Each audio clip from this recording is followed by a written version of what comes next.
another episode of the Draft Dynasty Podcast here on the Fans First Sports Network, wherever you get your podcasts. And you can also check this show out on my Twitter feed on X at the Betz93, as well as the Fans First Sports Network YouTube page. So go check that out. Like, subscribe, get all your NFL news and notes here on the Fans First Sports Network. For this show, it is all draft all the time. We focus on the NFL draft. We focus on fantasy football, and we are in the throes of the fantasy football preseason here, getting ready for drafts. And I've got Archie Wilson joining me again this week, and we're going to dive into a really fun topic, I think, kind of a love and hate for each round of, or each of the first 5 rounds of a typical 10-team PPR format redraft league. So Archie, this is exciting. I'm looking forward to it. I'm interested to see which players that you're eyeing this year early in drafts. Yeah, no doubt. Thank you for having me on again, Betz. Looking forward to this since we spoke about the topic. So very much looking forward to it. And as you said, you're excited to hear mine. I'm just as excited to hear the names that you come up with. So ready to get into it. We're going to do it, man. And just kind of to caveat this, I think that this is a fun year for fantasy football. You kind of can't go wrong, I don't think, with a lot of these early picks. It's going to be harder to find guys I hate, probably, in the first 2 to 3 rounds than it is guys that I love. I kind of love a lot of these guys. Again, the 10-team format here, so every 10 picks is a round, and we're going off of the average draft position, ADPs, on Fantasy Pros consensus board for PPR leagues. So that's kind of the basis we're going off of here. So the top 10 players are kind of the first round talents, and then 11 through 20 are the second round, and so on and so forth. Those are the guys we're kind of going to be picking through here. But let's just dive right into it, Archie. Let's start in the first round, man. I would love to hear who you love in round 1. Like if you have a chance to draft this guy, you're not missing out on it in the first round of fantasy redrafts right now. Yeah, so I was having a look at the rankings that you sent through pre-show, and the guy that I loved the most in terms of the value where he was Jahmyr Gibbs. Yes, I think he's my RB2 in terms of fantasy football this year. I think some of the numbers, some of the metrics, when you look at what Jahmyr Gibbs did last year, were pretty astounding, like 5.5 yards per attempt, which was second, I believe, only behind probably Saquon, I believe. Mm-hmm. And then I think the big hold-up with Jahmyr has been him splitting time with David Montgomery through the early parts of his career. And I think with Montgomery's injury towards the end of last year, we saw Jahmyr being able to take on a full workhorse role. Where he was getting 24 touches a game or just over. So I think even with Montgomery back in the fold, we'll see a lot more of a favourable split for Jahmyr to what it was, probably closer to 50-50. We might see a 65-35 kind of split there. So that's definitely a name that I loved in that top 10. Yeah, I love Jahmyr Gibbs this year. He's my RB2 as well. And only because I think my RB1, Bijan Robinson, is going to get all the touches for Atlanta. So, and it's close between Gibbs and Barkley for me, so you can't go wrong with either one of those guys. I think the regression talks for Barkley are overstated this year, but I really love Jahmyr Gibbs. And again, RB3, going 6th overall in fantasy drafts right now, that is great value to me. This is a guy who could be the number 1 overall scoring player in fantasy by the end of the year, and I wouldn't think that's too outlandish. The guy I love is Ashton Genty, rounding out the top 10 on Fantasy Pros PPR list here for ADPs. He's RB5. He's going after Christian McCaffrey right now. I'm taking him over Christian McCaffrey. I'm just not going to risk my entire fantasy draft on one player in the first round. In Christian McCaffrey, I'm not going to do it. I think that. So let me say it this way. Ashton Genty is my guy here. I think Christian McCaffrey is the one I'm staying away from. So if I have to love one and hate the other to make this work, that's how I'm going to play it. Ashton Genty is going to get a ton of work in both the running game and the passing game. He's going to be part of a team that is going to operate a lot of the offense behind or around the line of scrimmage with Brock Bowers and himself there as the primary playmakers on this offense. So I just love the upside. I love where he's going. It's because he's a rookie. If he wasn't a rookie, and we've seen what I think he's going to do this year already, he might be RB1 or RB2 in that same category with Robinson and Gibbs. And then on the other side of it, I've got a couple guys that I would steer clear from. Christian McCaffrey might be the cop-out easy answer, but I'm going to go with it just to present the dichotomy of these two players. Yeah, no, absolutely. I think in terms of Genty, he's going to be one of the key players and one of the most interesting offenses this year in the NFL for any neutral fan to watch. I think what the Raiders have done this offseason with bringing in Geno Smith, Pete Carroll being at the head of that, having Ashton Genty, and then the natural maturation of Brock Bowers, it'll just be so interesting to watch because they're two best weapons. Neither of them are wide receivers, so I think you're going to see a lot of innovation in the offense, and that's going to be getting the ball into Genty and Bowers' hands. So Yeah. I agree. You could see Genty skyrocket up to being RB1 by the end of this year, and it's supreme value if you get him at the back end of the first round. And then to what you were saying about McCaffrey, once again, he was the guy that I was fading from in this early first round portion. I could get it towards the back end of the second, just because the talent's there. If he's on the field and plays 15, 16 games, he's a potential RB1 in all of fantasy because he's good in the passing game, and he's obviously one of the elite running backs we've seen in the past decade. But just the injury history, and I think the fact that it's a lot of lower leg injuries that he's been having in the last 12 to 14 months that can kind of wane the athleticism of a player, which McCaffrey's kind of relied upon his whole career. So that's definitely a risky pick, to say the least, in the first round. It is.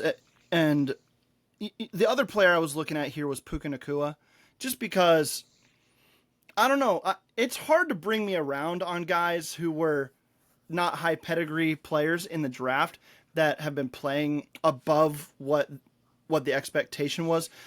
I don't know if there's a ceiling with Puka Nacua, and Devontae Adams is there now too. Matthew Stafford's a year older. I just think that there's some regression potentially coming, and we've seen some injury history with him as well. So if I'm staying away from a wide receiver in the first round, it's probably Nacua. But I think that McCaffrey's even a little bit more dangerous, probably. There's so many other good receivers that it doesn't really...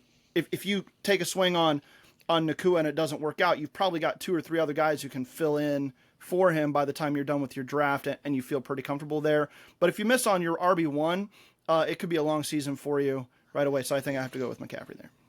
Yeah, exactly. And to your point on Puka, I think the thing that kind of works for him is that he's in McVay's offense, which he's been able to get the best out of, obviously, players like Cooper Kupp that aren't supremely talented but are smart and have some specific traits that works for McVay.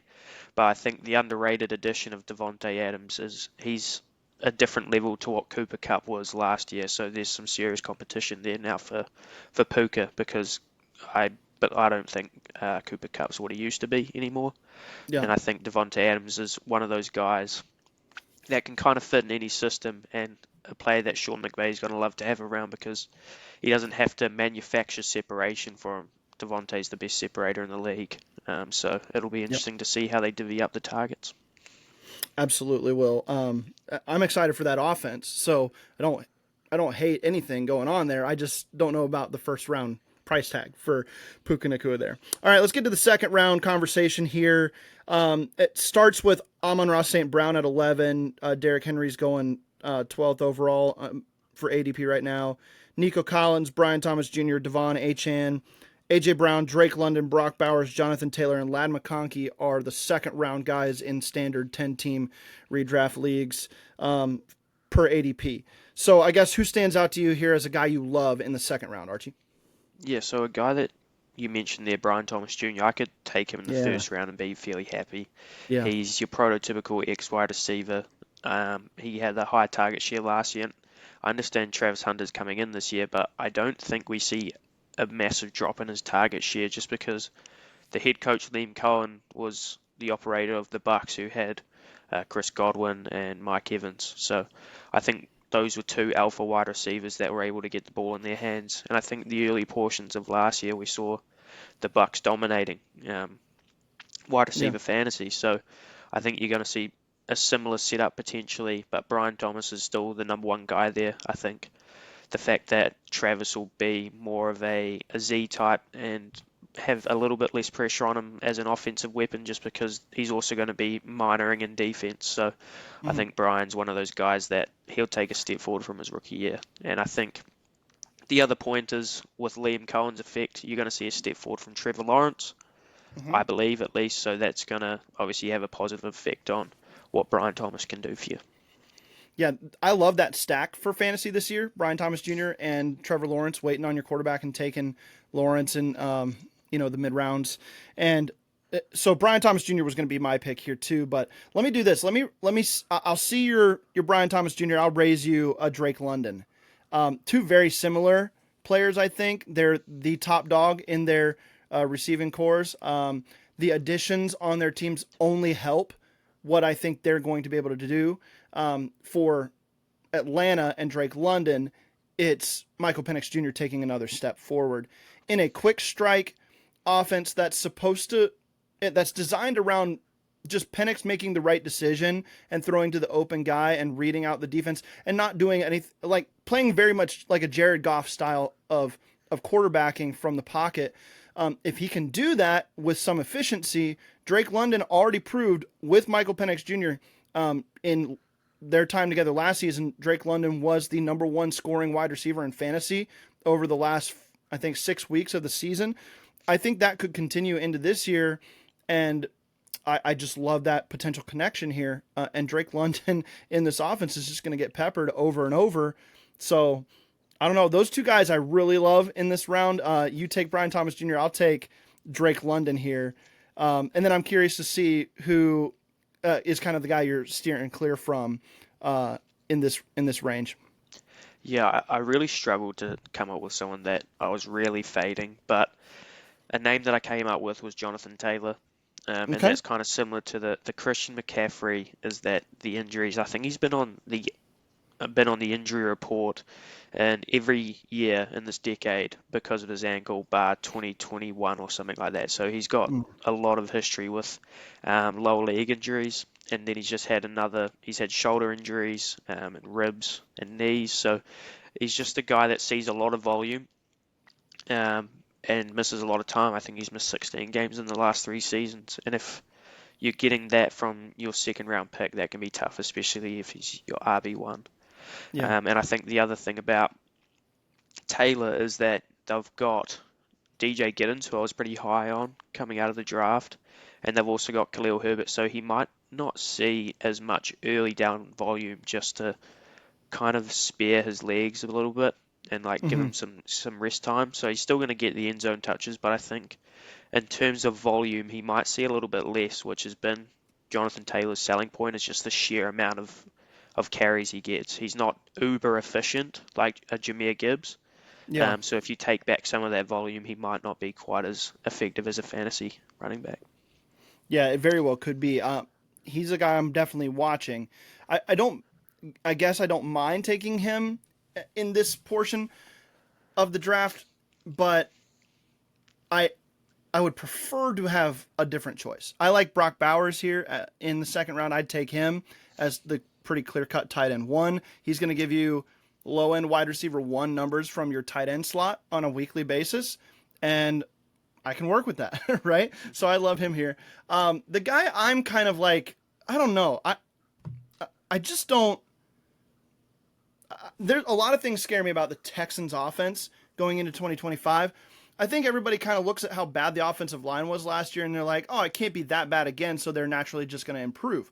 While I think that could be the case, it's another turnover at the offensive coordinator position for a young core, and Nico Collins is going to need the type of wide receiver he is one who works down the field, and that means C.J. Stroud needs time to be able to get back, go through progressions, and work the ball down the field. And if that offensive line is bad again, I have trouble seeing him being a weekly stud. He's probably going to pop on a fairly regular basis, but for your second round pick, you probably want something a little bit more steady than some boomer bust action. I think he could be a little bit more boomer bust. Yeah, I think in terms of what we saw from CJ last year, he really struggled when he didn't have time in the pocket because he's not a super toolsy quarterback, so he doesn't have a lot of things that get him out of trouble, like you might see from a Josh Allen that make them that top tier quarterback. He more or less sees the field better than most and throws with anticipation, but if he doesn't have time, he's not going to be the CJ Stroud we saw in his rookie season. So I agree in terms of Nico. He's going to need a lot of the pieces around him to continue to get better and progress for him to be able to continue to deal the damage he's been doing in fantasy. Yep. Nico Collins was wide receiver 20 last year, and he's going as wide receiver 7 in this year's draft. That's a big jump to me. I like him more as wide receiver 20. I don't like him much as a top 7 or 8 receiver in drafts right now. So we're going to go ahead and take a break. And when we come back, we're going to get into rounds 3, 4, and 5 to round this thing out. And I'll give you our loves and hates for each of those rounds. Stay tuned. The Draft Dynasty Podcast will be right back after this.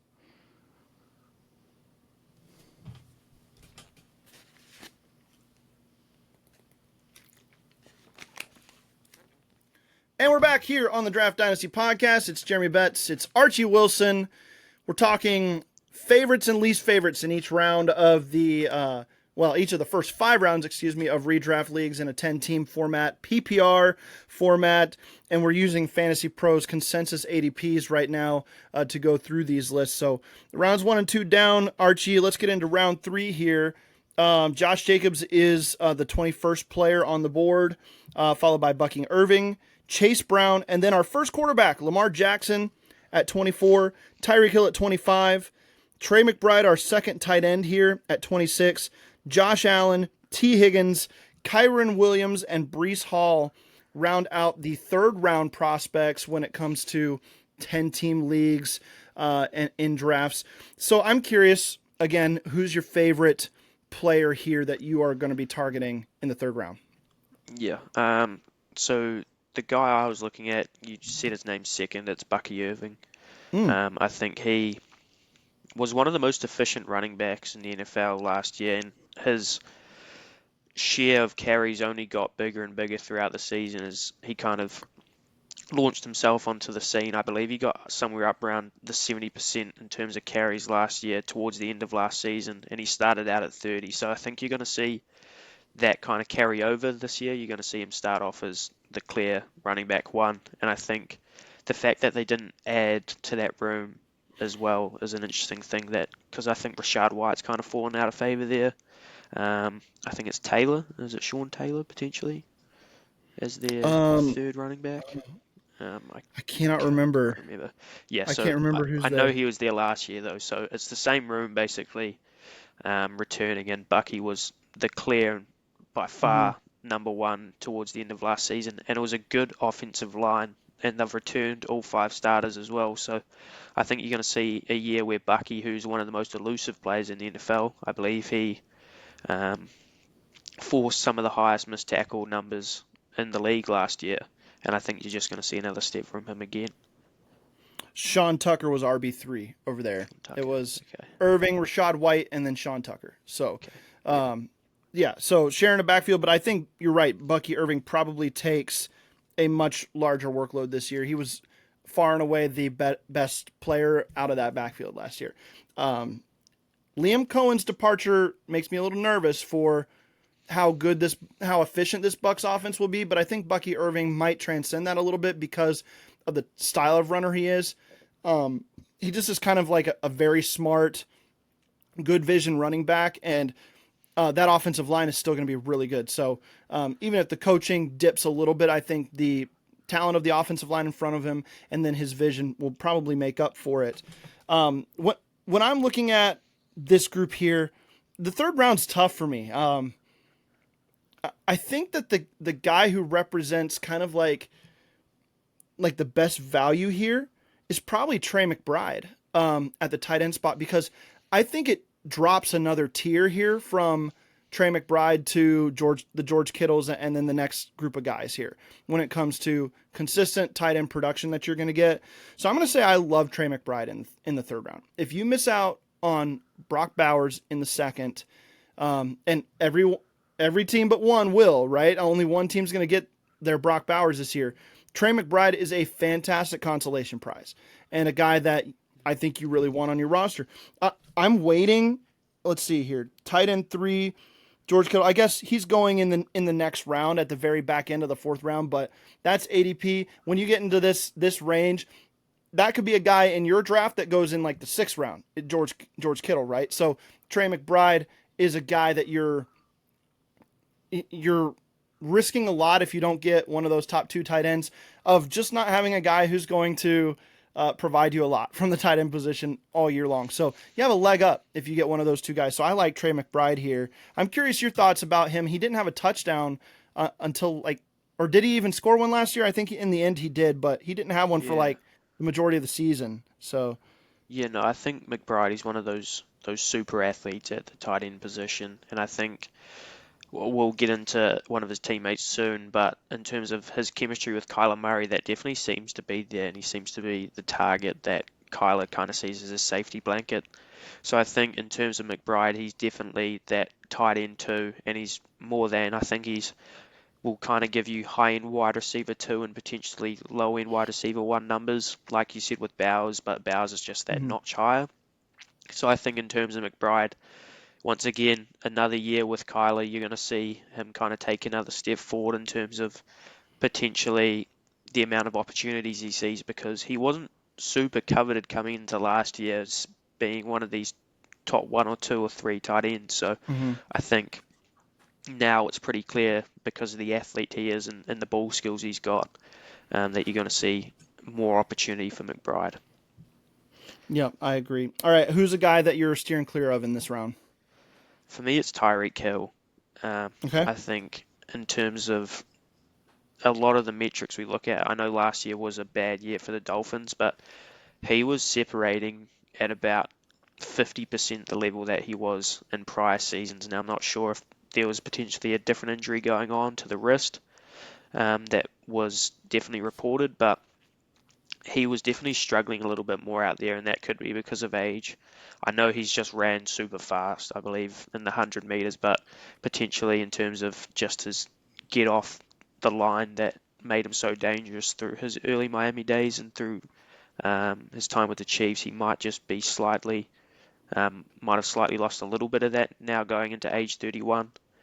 And I think his yards per route run dropped from whatever is godly, like 3.8 or something, or what that was a few seasons ago, to in the mid 1 point, maybe 5s or 6. I was reading earlier. So I think that there's just a downtick that is slightly worrisome if you're a Tyreek Hill guy. Yeah. I've been steering clear of Dolphins receivers for the most part because and Jonnu Smith's gone from Miami now, so there's more targets for whoever I'm probably Jalen Waddle gets a little bit of a boost in targets this year, but can Tua stay healthy? If he doesn't, then that offense changes a lot, or it has in the past, and I just don't know. I can't bank on Tyreek Hill at this age again, especially a speed receiver who has always won because he was the fastest player on the field. Nobody could catch him. If that starts to go away, then he's going to lose the edge that he had. He's not a big body. He's not the greatest route runner. He needs that speed and that elusiveness after the catch. So if that starts to go away, I think I agree with you there that is something to watch. So I'm steering clear of him as well in this range. Let me throw Breece Hall out here. And I was kind of going back and forth between Breece Hall and Kyren Williams. But I think Kyren Williams' role is pretty secure on the Rams. But I think Breece Hall, with Justin Fields there now, and with Braylon Smith looking really good last year in like short yardage and like goal line type stuff, I just don't know if Breece Hall is going to get the big moment carries, right? Or like the high value carries on the goal line, on third down. A lot of that's going to go to Fields now, and a lot of that's going to go in a rotation at running back. This is a head coach in Aaron Glenn, who's coming from the Detroit Lions, where they had the two-headed monster at running back, and a lot of times in Detroit, the better back, the speed back, the kind of the all-around guy was taken off the field on the goal lines, and it was David Montgomery getting those goal line touches and scoring all the touchdowns instead of Jahmyr Gibbs, especially the first year. So Braylon Allen has that type of capability. Justin Fields has that type of capability. They could be kind of all take away from each other when it comes to the rushing success. So I don't like Breece Hall as much as this late third round might indicate here. Yeah, I mean, the Jets just went and paid Justin Fields $20 million a year, and the way to get the most out of him is by using his legs. So I think you're going to see a big by committee approach in terms of I think they've even got a third running back as Isaiah Davis, who showed a little bit last year as well. So there's actually three guys there that could warrant some touches, and Breece Hall's had a little bit of injury concern as well throughout his career, so they might be more willing to take a bit of volume. So, but in terms of for the Jets, it might be less is more for them, but for fantasy owners, that doesn't quite equate to the same thing. So you're going to see a bit more by committee, and as you said, the red zone and end zone touches are going to be more limited because you're going to see a lot of read options with Justin Fields. As many Steelers fans saw at the start of the year, what he just kept running in. He kept getting rushing touchdowns, and if you're a Najee Harris fantasy owner, that would have been a tough watch. That was frustrating as well, yeah. So my one caveat with this conversation about Breece Hall is I think this is going to be the most run-heavy team in football this year. So the volume, you're spreading it out over 3 or maybe 4 guys in the end, but I think the volume's going to support Breece Hall as a viable fantasy running back. But if you've gone wide receiver, tight end, and this is the guy you're going to trust as your running RB1, and you're getting him in the third round, I think that's a little scary for me when I could have Kyron Williams or like Chase Brown, who's going in this range as well. So let's get to the fourth round here. Rashee Rice is currently going 31st overall, according to ADP. That's probably going to drop here because he just got his legal resolution handed down from the legal system, and so now the NFL can suspend him, and they probably will for the first part of the season. So I think his ADP is going to go down, so that's something to keep in mind here. But right now he's going as a 31st overall player at the top of the fourth round here. Garrett Wilson, who just got big paycheck from the Jets, is going at 32. Devontae Adams, Terry McLaurin. This is a very wide receiver heavy group here. Jackson Smith and Jigba at 35, Marvin Harrison Jr. at 36, and then Jaden Daniels, who's QB3 right now, going in the fourth round as QB3. James Cook, Mike Evans, and then George Kittle, tight end 3, rounds out this fourth round here. Who do you like in this round? Yeah, so there's a lot of names there, and they all kind of like far and few between. I think a lot of them is kind of in that same tier in terms of the wide receivers. So for me, I was a big Marvin Harrison believer coming out of college, so I still think there's a lot more there in terms of what we're going to see from him on an NFL level. I don't think you become that kind of prospect and you're not a top 20 wide receiver like he was in his rookie year. I think there's a lot of metrics that help out with Marv in terms of he did see a lot more targets than what people thought. I think he struggled to get open one-on-one, which you could kind of see on his college tape a little bit. He didn't have the biggest burst or anything, like he wasn't getting out of his break super efficiently, but he's still one of those freak athletes in a way of his size and his fluidity that he's going to get better at the NFL level, and he just has to build that chemistry with Kyler. So I think if the Cardinals want to take that next step as a team, they've got to get more out of Marv. So I think if you're a fantasy owner, in terms of maybe your wide receiver 2 in the fourth round, Marvin Harrison could be a good name to look at there. I like that a lot. And the reason I'm fairly bullish on Marvin Harrison Jr. is I think that the Cardinals are they used him incorrectly last year. They wanted to use him like the Jaguars used Brian Thomas Jr. like as a downfield deep threat, and that's just not who he is. He's kind of an intermediate, big body, technical receiver, right? He reminds me a lot of Davante Adams, just not quite as juiced as Davante Adams. But like when coming out of college, I just thought like you can't miss on this guy because he does not drop anything. He is technically as sound as you can get, and he can beat you multiple ways. But if you pigeonhole him into one specific role, I think you're doing him a disservice. I think the Cardinals may have figured that out. And if they have, and they can use him a little differently, I am more bullish on him this year. So I like that pick from you there. I'm going to go with James Cook. This guy finished as RB8 last year. And I know that the contract stuff is sticky, but he said he likes his money. He's going to play. He said he's not going to hold out. So even if the contract doesn't happen this year, dude's going to play. He's going to play ball. And if he plays ball, he's one of the most efficient running backs in football. And he plays in an offense that utilizes his skill set perfectly. They actually design the offense. They designed the offense around Josh Allen. They designed this offense last year around James Cook, and I think that's going to happen again. So I love Cook at this value. If we're going back a little bit here and looking at the previous round, and I was talking about don't love Breece Hall there. For as much as I didn't love Breece Hall in round 3, I love James Cook here as kind of the next running back on that list. Great value in the 4th round, in my opinion. Yeah, I mean, I agree with you there. I could easily swap James Cook for Breece Hall in those rounds, and I'd be a lot more comfortable. I think taking James Cook, where Breece Hall is currently ADP-wise, makes a lot more sense. He's got multiple facets to his games in terms of he's good in the pass game. He can run over people. He can run around people. Yeah.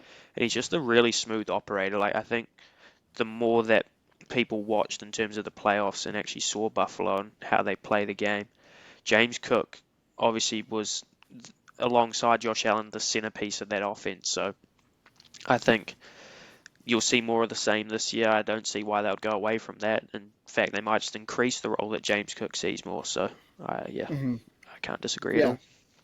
I like it. All right, who's the guy that you're staying away from in this round?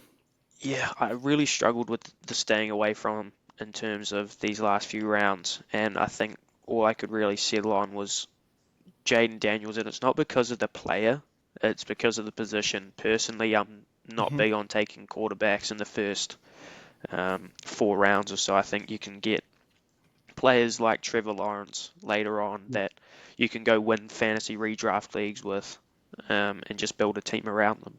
So I think Jaden Daniels, I'm a huge believer in the guy. I've got him in plenty of my dynasty leagues, but in terms of just value, I don't see, unless it's Josh Allen for me, I don't see the value in taking a quarterback in the top 4 rounds. Yeah, I agree with that. If I miss out on Lamar Jackson or Josh Allen, then I think I'm really, really waiting, right? So, and one of those two guys would have to fall into like this 4th round range for me to love the pick. But yeah, so I like it.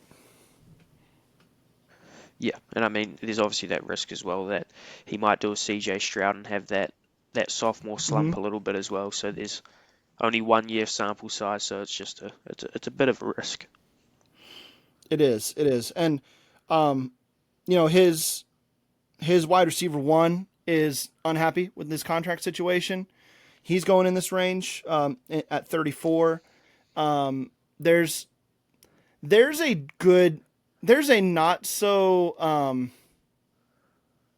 non-zero chance, I guess is what I'm trying to say, that this team takes kind of a serious regression this year from what was just a take the league by storm year last year. And I'm not even saying they're going to be bad. I just mean that the high-end stuff that we saw out of them that got them to an NFC championship game, that stuff could be harder to replicate. Cliff Kingsbury offenses have been figured out in the past.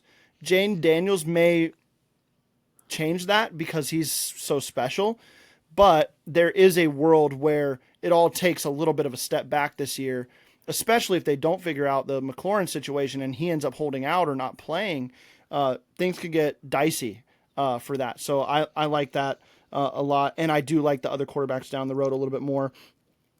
I'm going to go with Mike Evans in this tier. He's going as wide receiver 20 right now, which is fine. But at some point, the age has got to just catch up, right? And the Bucs have spent draft picks on wide receivers each of the last 2 years. That tells me that they think that the drop-off is coming for Mike Evans at some point here. They paid Chris Godwin to keep him in town. He took a hometown discount, but they still gave him the contract. So I think Mike Evans is probably a fade for me at this point, even in this range. I just don't know about the age, and with some of the other pieces they've added, McMillan last year, and then this year Emeka Egbuka in the first round.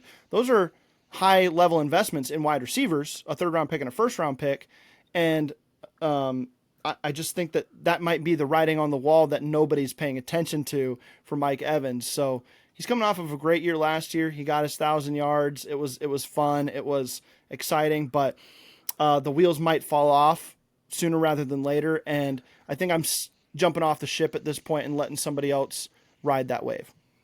Yeah, I think in terms of the Bucks bringing in Emeka Egbuka, he's just another top-end target that they've brought in for Baker, and I think you're going to see a lot of running in that offense with Bucky Irving, so there's so many weapons and so many mouths to feed that Mike Evans more than likely won't be having that same start of the season that he had last year. And that's not to say he's not going to have a good year, because he's on a run of 1,000-yard season since being in the league still, isn't he? And I mean, he's been one of the best wide receivers in the last decade by a long way, and he's just so consistent. But yeah, wide receivers, they tend to hit a cliff and then it's done, and it's just, when is that cliff coming?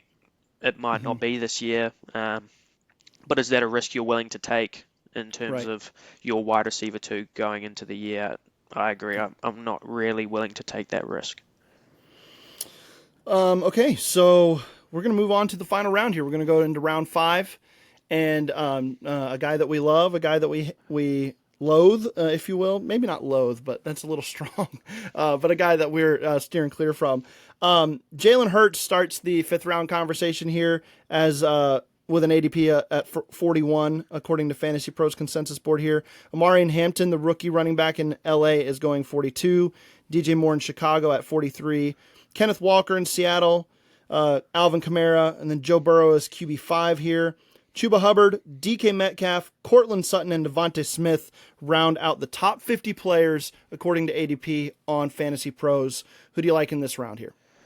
Yeah, so normally I actually did a lot of research, and it was on George Kittle, who's just missed out. So in terms of Kittle, I'll just briefly talk about him. He was another teardrop for me in terms of your tight ends. He got more end zone targets last year than he did the year before. He's seeing a lot more receiving yards. I think he's up to 70 per game. So I think Kittle's another name that you could look for on the fence of these 2 rounds here. But just looking at the names you rattled off there, for me, I don't feel strongly about too many of them, but I think one guy that could see a better year potentially is DK Metcalf. And that's not just my Steelers bias coming through, but it's the fact that I feel with the Steelers giving him that contract that he was given in terms of 30+ mil a year, they obviously see something in him that wasn't fully exploited with the Seahawks, and there's something more to give in terms of what DK can do.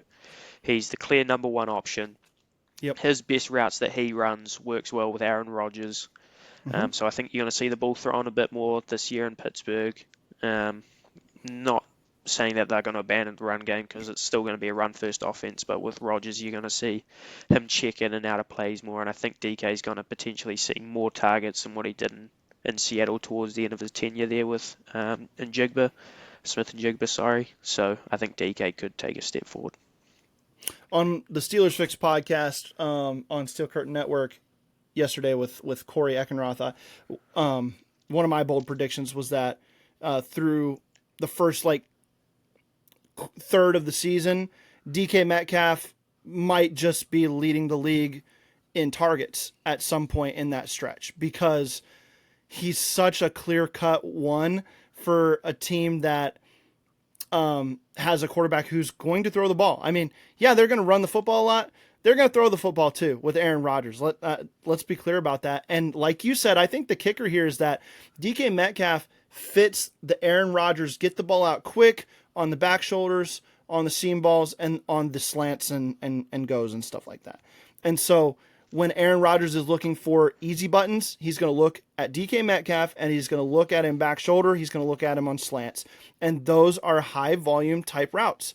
So I could see him really rising up and being a really good player. He's great value here in the 5th round in my opinion. For sure. Let's get into a guy that plays for a team that not many people are going to probably jump on board this offense this year. But I don't know. I love me some Chuba Hubbard. I think that he's just a really good player. And Dave Canales' offenses run the football. And Bryce Young was better at the end of the year last year, and Chuba Hubbard benefited from that. There were less teams stacking the box, or less players in the box for opposing defenses. Chuba Hubbard handled the majority of the carries. Jonathan Brooks is once again probably a non-factor this year. So I don't know. Give me some Chuba Hubbard as my RB2 even. I would be fine with that. Last year he was RB15 overall for fantasy production. He scored 8 touchdowns last year. 10 touchdowns last year. He was a good player. Double-digit touchdowns, over 1,000 yards rushing, 250 carries, 171 targets. This guy was touching the ball a lot and getting a lot of looks. So, I'm sorry, not 171 targets. Let's see here. It was 54 targets. So it's still a pretty good number of targets for a running back. And he wasn't very efficient, but I think he could become so. And I think that he's going to be relied on even more this year. So I like him a lot in this range as kind of like if he's my flex player, I love it. If he's my RB2, I'm fine with it, especially if I've loaded up on receivers or a tight end at this point. Yeah, and I mean, what you were getting at before, when Bryce Young came back from being benched and kind of looked like the player that we saw at Alabama a little bit, I think, as you said, the boxes lined up, which is going to help Chuba's efficiency, because before he was running into 8 men at a time, so you're just not going to break a whole lot loose there. So in terms of, he's going to see a lot of volume because the Panthers, even though Bryce took a step forward for 5 or 6 games, they're still going to want to protect him because he's still a young quarterback, and they're going to be handing the ball off a lot. But the fact that Bryce has shown on tape now that he's more aggressive and he's better with his decision making, teams are going to have to take a player out of the box to stop the pass game, especially with Tetral McMillan out on the boundary now. That's a big weapon to have. So I think Chuba's going to have more efficient. He's going to have similar volume, but they're going to be more efficient touches. I like that analysis. I think that could definitely be the case. We are not going to talk about him in this exercise, but it's kind of a similar scenario for me. Najee Harris was a high volume guy in Pittsburgh, but the efficiency was horrible. If Caleb Johnson gets anywhere close to the volume and the efficiency is better, like it should be, because he's just a more efficient runner, a more explosive runner, then I don't see why he's not a better fantasy player than Najee Harris was over the last few years and more effective for your team. And so we don't have to get into it too much. That's my Steelers bias coming out for sure, and one of my favorite players in the draft coming out here. Real quick, we've got to sign off here, but just real quick here, Archie, who do you not like in this round? Once again, I'm just going to quickly go back because I struggled again. It was the quarterback thing for me. You're good. There's a tier that I want to leave alone in terms of Joe Burrow and Jalen Hurts. Yeah. They're obviously great NFL players, and I think Joe Burrow's got an argument for being a top 3 quarterback in the NFL in terms of building a team around. But in terms of fantasy, he doesn't have the legs to get rushing yards or rushing touchdowns, which is a big part of the fantasy game. So Joe Burrow would be the guy I fade here. I like it. I'm fading Omarion Hampton. He's going as RB15. I like Chuba Hubbard better. I like Alvin Kamara and Kenneth Walker, who are all going behind him right now. I just think that there is going to be more of a split in this backfield than is given credit for in fantasy right now. Najee Harris is going to get some touches back there. Justin Herbert was running the ball a little bit more in his first year with Jim Harbaugh and company there.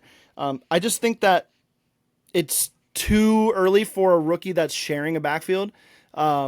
So I don't love him here. That's going to be and I don't hate the player. I think he's going to be good. I think he's probably going to even be a valuable fantasy asset this year, but I think this is a little too rich for me, which is why I would hold off on him. So, yeah. All right, Archie. I agree there for sure. Yeah, man. Good stuff. A lot of fun.